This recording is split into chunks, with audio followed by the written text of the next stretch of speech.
Hello, this is Charles Price. I am the author of Anatomy Summer, and just mostly for my own benefit, I want to go through here and let's fucking do this thing where I describe some of the books I would like to have written by the time I am 50. So I am 37 right now. I turn 38 in June, and so this seems like a ambitious maybe, but uh, potentially accomplishable goal in which I write these books before I turn the age of 50. So coming in at number one is Tenyoken, which is a sci fi space opera, sort of about this cynical journalist working in sort of a dystopian planet. It's kind of like a space Hong Kong, space Singapore. It's also got some strong Casablanca kind of vibes, but they're kind of ruled by these kind of weird centipede creatures. And it's a planet that is basically caught in the middle of sort of a growing intergalactic war between two very ruthless civilizations that want to gain control of the planet and the nine jump gates that surround it. And so it's sort of a space opera kind of novel. It would be my first science fiction novel. And so it has elements kind of, again, kind of Casablanca, but also kind of, sort of big, sort of sweeping, kind of definitely inspired by some of my favorite sci fi authors, like the late Scottish author Ian M. Banks and his Culture series of novels, and just sort of the way in which characters who are trapped between large, kind of unfeeling societies are able to try and navigate and kind of retain some of their humanity.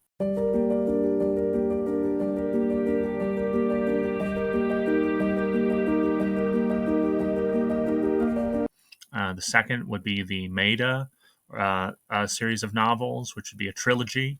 It's the Song of Joy trilogy of fantasy books, which is set in an era kind of akin to like the French Revolution in terms of its technology, but also in terms of, there's magic and dragons and Tengu, and, there's sort of this just kind of badass, brown skinned, frizzy haired, dark haired protagonist, Maida. And those three novels would be Maida Unbound, Maida and the Raven King War, and then Maida and the Forest of Heaven. Coming in number three, or kind of five, I guess, if you're counting those other as three, would be The Tyranny of Price, which is sort of a finance kind of entrepreneur who basically has sort of a come to Jesus moment and kind of embarks on kind of this cathartic, kind of spiritual kind of journey, kind of across the United States.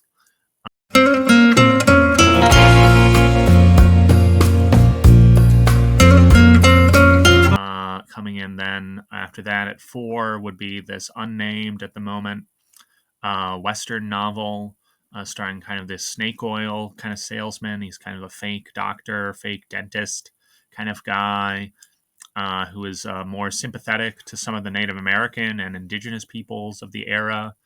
This kind of Western kind of book, seeing the greed and the violence of that era, just kind of the rampant violence, to people who weren't in power. Possible titles for that Western book would be things like either Gila Monster, Gumbo, or Mesa of Melancholy. Still playing around with that a little bit.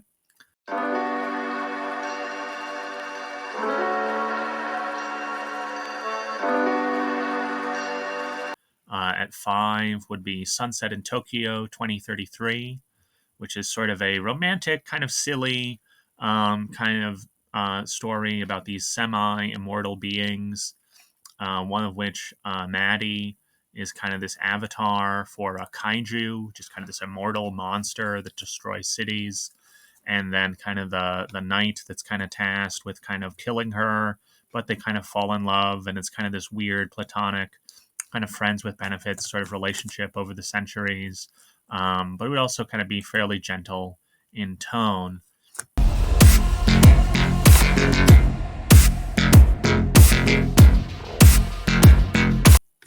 Coming in next at 6 would be Ryoko and the Shiro Zenko, which is sort of a far future kind of sci-fi novel that would take place on Earth in sort of a dystopian kind of East Asia, in which this part demon named Ryoko and her partner, the Shiro Zenku, which is sort of this, kind of gaijin, kind of, Caucasian, kind of gruff, kind of bodyguard sidekick.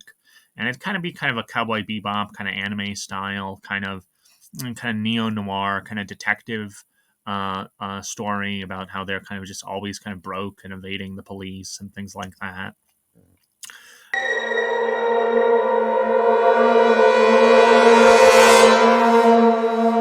At 7, there would be Marsfall, which is sort of a technical, not technical, but a cynical kind of story in a way, in which basically this kind of ambitious kind of tech charlatan basically is going to fake the Mars landing in the Australian outback, and then he kind of parlays that into a presidency of the United States, but then is kind of shocked to discover that actual aliens are there and real, and everyone is counting on him because they think he is this great astronaut, when in point of fact, he is actually just kind of a huckster, to a degree.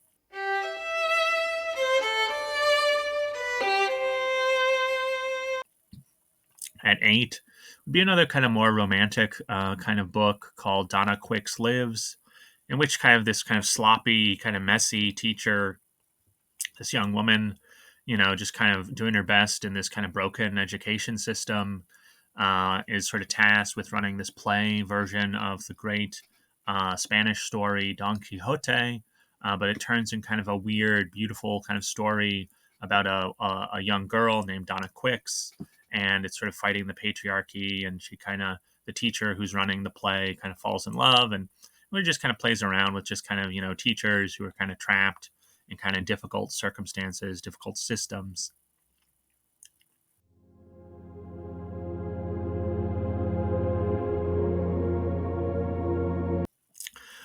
There would eventually be a third and potentially fourth Nessie Klein mystery novels.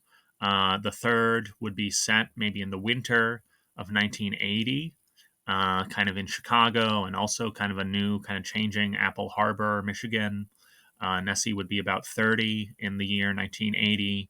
And then a fourth novel may be set partially in California and or Texas, kind of maybe in the spring of maybe 1993.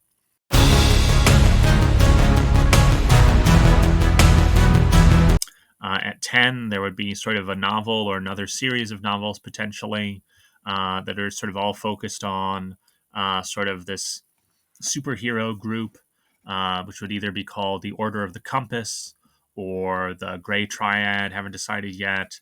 The name of the first novel would maybe be The Curse of the Wraith, and it would be about sort of this young kind of, kind of Bruce Wayne, kind of Lamont Cranston figure, Tiberius, and sort of his alter ego, the Wraith, as well as another superhero, and then they meet sort of this dimension hopping barbarian woman, Tazana, and how they kind of try and fight this kind of evil empire that's kind of encroaching across various dimensions.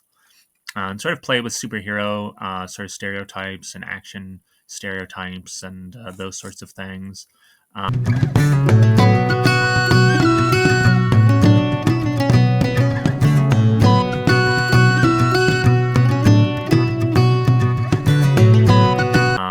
And then 11, there would maybe be either a book or a graphic novel.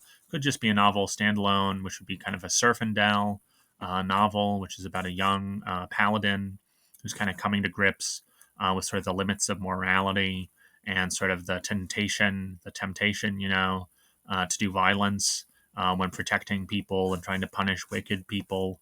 And then he's sort of assisted by kind of a rival mentor named Lugs, who's sort of an anti-paladin, as well as this half-orc woman, kind of assassin thief woman.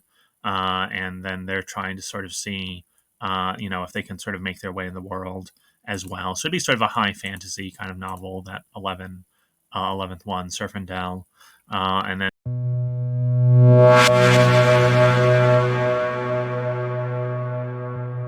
maybe some other novels set in kind of a Chicago noir, kind of this sort of alternate version of Chicago where magic and things like that are more commonplace. And then finally, some literary, probably horseshit novel there to try and win some awards or something like that. So there we have it. We have about a dozen, not including sequels and things like that, that would maybe be the goal. Try and reach those before age 50. So again, that's Charles Brace, author of Anatomy Summer. Just started giving you a timeline, throwing down the gauntlet, saying I'm going to try and do this before age 50. So we'll see what happens with that. So yeah, thank you.